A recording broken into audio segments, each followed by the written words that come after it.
महागाईचा विचार केला पाहिजे. इतर कर्मचाऱ्यांचे 6-6 महिन्यात महागाई भत्ते वाढताय, मग शेतकऱ्याचा का नाही वाढत आहे? बोलण्याच्या खेळामध्ये ते शेतकऱ्यांना बरोबर अटकवता आणि शेतकऱ्यांना फसवतात ते. तुम्ही नाही ना, तुम्ही स्वतः या बांधावर तुम्ही हातात विळे घ्या आणि तुम्ही आमच्या ज्वारी काटायला उभे राहा, आमच्या धान्य काटायला उभे राहा. म्हणजे मग तुम्हाला समजेल की अन्न पकवताना किती लागतं आणि खुर्चीवर बसून खायला किती कशी मजा वाटते. नमस्कार, स्वागत आहे तुमचं लोकमत.com मध्ये. मी प्रशांत बदाने. मुख्यमंत्री देवेंद्र फडणवीस यांनी आज विधिमंडळात सन 2025-26 या आर्थिक वर्षाचा राज्याचा अर्थसंकल्प सादर केला आणि या अर्थसंकल्पामध्ये त्यांनी शेतकऱ्यांच्या दृष्टीने एक महत्वाची घोषणा केली. ज्या घोषणेचं संपूर्ण राज्यभरातील शेतकरी मोठ्या आतुरतेने वाट पाहत होती आणि ही घोषणा होती शेतकरी कर्जमाफीची. आज मुख्यमंत्र्यांनी कर्जमाफीची घोषणा करताना 30 सप्टेंबर 2025 पर्यंत ज्या शेतकऱ्यांचं 2 लाखापर्यंतचं कर्ज थकीत आहे अशा शेतकऱ्यांना कर्जमाफी देण्याचा निर्णय घेतलेला आहे. या निर्णयानंतर शेतकऱ्यांना काय वाटतं, त्यांच्या आश्वासनांची खरोखर पूर्तता झालेली आहे का, कर्जमाफीच्या घोषणेनंतर ते समाधानी आहेत का, हेच जाणून घेण्यासाठी आता मी जळगाव तालुक्यातील आसोदा परिसरातल्या शेतशिवारात आलेलो आहे. आपल्यासोबत काही शेतकरी आहेत. या निर्णयासंदर्भात आपण शेतकऱ्यांना बोलतो करूया. दादा, आज मुख्यमंत्र्यांनी शेतकरी कर्जमाफीची घोषणा केली. काय वाटतं तुम्हाला या घोषणेनंतर, काय तुमची प्रतिक्रिया आहे? घोषणा केली त्यांनी कर्जमाफीची. आता जे शेतकरी थकबाकीदार आहे 2 लाखाच्या आतपर्यंतचे, त्यांना ते योग्य आहे. आणि जे नियमित कर्ज भरणारे आहे त्यांना 50,000ची मदत ही खूपच तुटपुंजी झाली. कारण 50,000 काहीच नाही आहे ना. कारण 5-7 वर्षापूर्वी बी ते 50,000 देत होते आणि आता सुद्धा 50,000 देत आहे. महागाईचा विचार केला पाहिजे.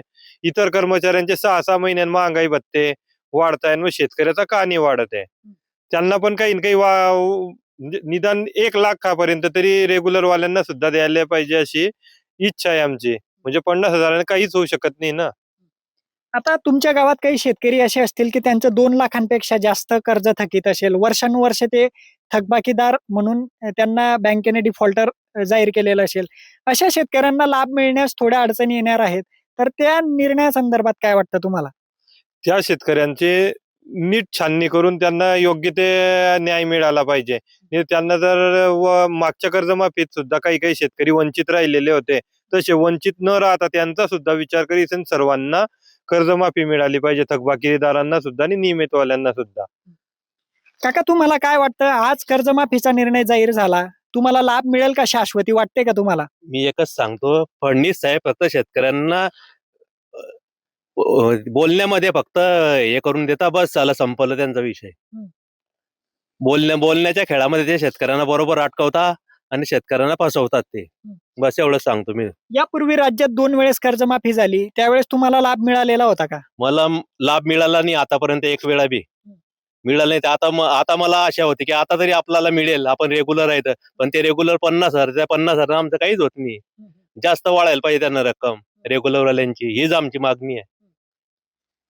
तुम्ही समाधानी आहेत दादा, कर्जमाफीची घोषणा झाली? या कर्जमाफीवर आम्ही सुद्धा समाधानी नाही. कारण की समाधानी म्हणजे काय, त्यांनी जे निकष जो लावलेला आहे बघितला तर 25 सप्टेंबर थकीत कोणीच नाहीये. 25 सप्टेंबर 2025 पर्यंत तोपर्यंत थकीत कोणी नाही. आणि जे काही थकीत आहे, जे वर्षानुवर्ष थकीत जे वारलेले आहेत, त्यांचं ते मागच्या कर्जमाफीत सुद्धा त्यांना काही लाभ मिळाला नाही. आताही सोसायटीला सांगितलं तर ते म्हणतात बँकेला सांगा, बँक सांगितलं म्हणते साहेबांना सांगा, आणि ते आतापासून वंचित आहे. तर शेतकऱ्यांसाठी जे नियम आहे ते सरसकट लावून या सरकारने जो शब्द दिलेला आहे सुरुवातीला राजकारण इलेक्शन खेळताना, की आम्ही शेतकऱ्याला सरसकट कर्जमाफी करू, ज्याप्रमाणे ते नोकरदारांना सांगतात की तुमचा 2% TED दरवर्षी वाढतोय आणि शेतकऱ्याला 2%, आज जर आम्ही ज्वारी कापायची म्हटली तर आम्हाला 7,000 रुपये एका बिघायला द्यावं लागत आहे आणि उत्पन्न होतं 15,000चं. त्यातलं इतर खर्च जाणार कुठे? मग फक्त नोकरदारांना आणि धंदेवाल्यांना महागाई आणि शेतकऱ्याला महागाई नाही आहे का? मग तुम्ही नाही ना, तुम्ही स्वतः या बांधावर तुम्ही हातात विळे घ्या आणि तुम्ही आमच्या ज्वारी काटायला उभे राहा, आमचे धान्य काटायला उभे राहा. एक तर आमच्यासारखे तुम्ही वागा, म्हणजे मग तुम्हाला समजेल की अन्न पकवताना किती लागतं आणि खुर्चीवर बसून खायला किती कशी मजा वाटते, हे त्यावेळेस तुम्हाला समजेल. नाहीतर खुर्च्या तरी सोडा. खुर्च्यांकरता तुम्ही ते सगळ्या शेतकऱ्याला वेटीत धरताय. कशा करता शेतकऱ्याला वेटीत तुम्हाला वेटीत धरा तर सर्व्हिसवाल्याला वेटीत धरा ना. दर म्हणाला त्यांना 2% TED वाढीव भत्ता, मग शेतकऱ्याला का वाढीव भत्ता देत नाही? फक्त त्याला दरवर्षी 50,000 रुपये अनुदान. 50,000 रुपये अनुदान कोणत्या पैशावर देता तुम्ही? 5-10 आता 15 वर्षाच्या काही महागाई वाढली नाही का? मग त्या हिशोबाने तुम्ही अनुदान द्या ना शेतकऱ्याला. आणि वंचित शेतकरी जे वर्षानुवर्ष थकीत आहे, जे मयत झालेले आहे, त्यांच्या कर्जाविषयी काय आहे? त्यांच्या कर्जाविषयी तुम्ही फक्त इलेक्शनला म्हणता होणार आहे आणि बाकी इलेक्शन संपलं की तू कोण ना मी कोण, याची सरकारची प्रथा आहे. तर सरकारने याच्यावर काहीतरी सुज्ञता जागावी आणि खुर्च्या तरी सोडाव्या यांनी. मग आता तुम्ही जो मुद्दा मांडला हाच मुद्दा या कर्जमाफीच्या घोषणेनंतर विरोधक देखील मांडताना दिसत आहेत, की जे वर्षानुवर्ष थकबाकीदार शेतकरी आहेत त्यांचा विचार व्हायला होता, निकष स्पष्ट करायला पाहिजे होते सरकारने, विरोधकांची मागणी आहे. तर विरोधकांची मागणी योग्यच आहे ती, कारण विरोधक जो विरोधात गेला तो विचार करतो या गोष्टीचा, जो सत्तेत आला तो या गोष्टीचा विचार करत नाही. विरोधक या गोष्टी मागणी ते योग्य आहे, त्यांचा आम्ही स्वीकार करतो आणि त्यांच्याविषयी अभिनंदन व्यक्त करतो की त्यांनी आमच्या शेतकऱ्याची काहीतरी मागणी केली. पण ज्यावेळेस मग फडणवीस सरकार विरोधात होती त्यावेळेस फडणवीस सरकार सुद्धा हीच मागणी करत होती. पण सत्तेवर बसल्यावर सर्व विसरून जातात आणि त्यांना फक्त खुर्ची प्यारी असते, अन्नधान्य प्यारं नसतं. त्यांना फक्त अन्नधान्य खुर्चीवर बसून खायला मजा वाटते, पकवायला मजा वाटत नाही. पकवायला म्हटलं का आमच्या ताब्यात शेती द्या आणि तुमच्या ताब्यात शेती दिल्यावर 5 वर्ष तुमच्याकडे आल्यावर तुम्ही पीक पेरलं तुमच्या नावावर करसाल. एकच कोणता नियम आहे शेतकऱ्यांचा पैसे तुमचा?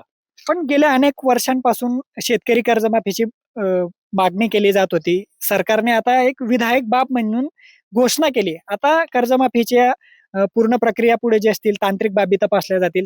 तर सुरुवात तर झालेली आहे, मग सरकारला थोडा वेळ दिला पाहिजे का या सगळ्या गोष्टींसाठी? सुरुवात जरी झाली असली तर सर्वातला वेळ दिला असेल. सुरुवातला वेळ किती 2 वर्ष झाली ना या गोष्टीला तुमच्या विषय मांडायला. 2 वर्ष अजून किती वेळ पाहिजे? आणि वेळ तोपर्यंत इलेक्शन लागतं. दुसरं इलेक्शन लागलं म्हणजे रात गई बात गई. तेव्हा मग नवीन मुद्दे उपस्थित करता ये की आम्हाला खुर्ची द्या, आम्ही 7-12 कोरे करू. काय तुमचे शब्द गेले कुठे? नाही तर यांच्यावर गुन्हे दाखल करून यांना 10 वर्षाची कैद करायला पाहिजे. सर्व जे शब्द देतात की आम्ही असं करू इलेक्शनच्या वेळेस, त्यांच्यावर सरकारने नियम करायला पाहिजे की बाबा शब्द दिला तर नाही पाडला ना यांना डायरेक्ट 10 वर्ष कैद करायला पाहिजे. ज्याप्रमाणे ते जनतेला ते कोणत्या गोष्टी अटकवतात त्यांना सुद्धा अटकवलं पाहिजे.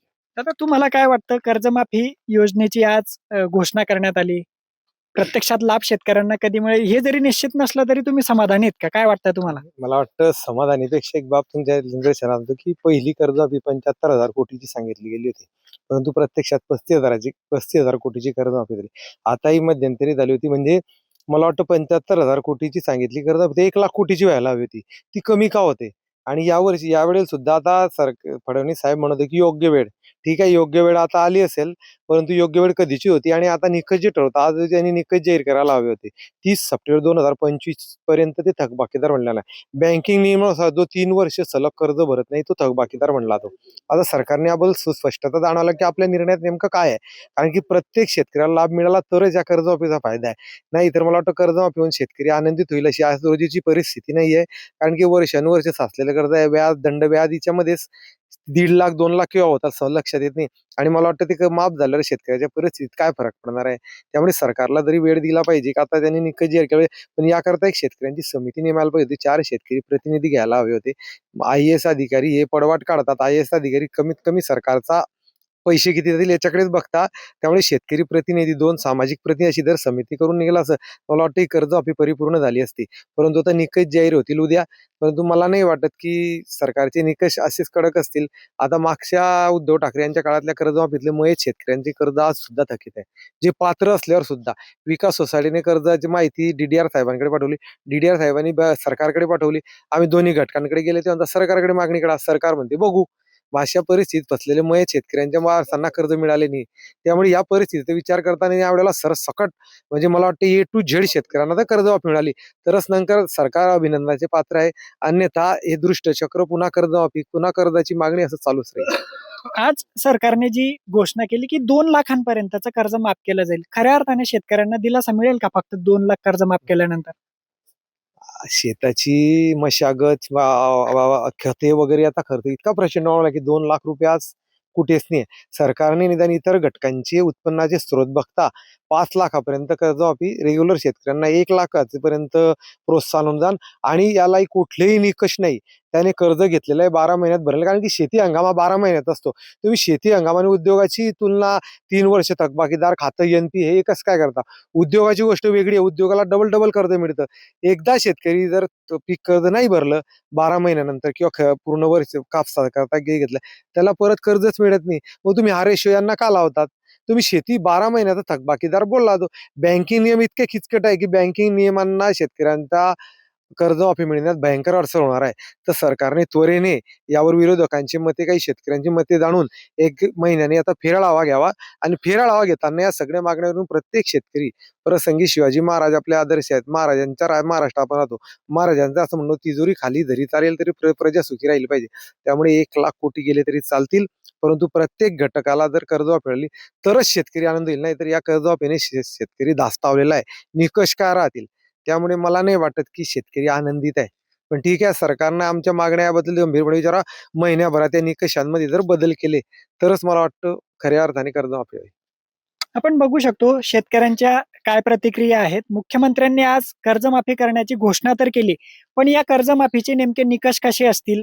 प्रोत्साहन अनुदान वाढून देईल का सरकार? यासारखे अनेक प्रश्न शेतकऱ्यांच्या मनात आहेत. आता या साऱ्या बाबींचा राज्य सरकार नेमका कशा पद्धतीने विचार करतं हे देखील पाहणं तितकंच महत्वाचं असणार आहे. सरकारने केलेल्या कर्जमाफी घोषणेसंदर्भात तुम्हालाही काही वाटत असेल तर ते कमेंट बॉक्समध्ये आम्हाला जरूर कळवा आणि पाहत राहा लोकमत.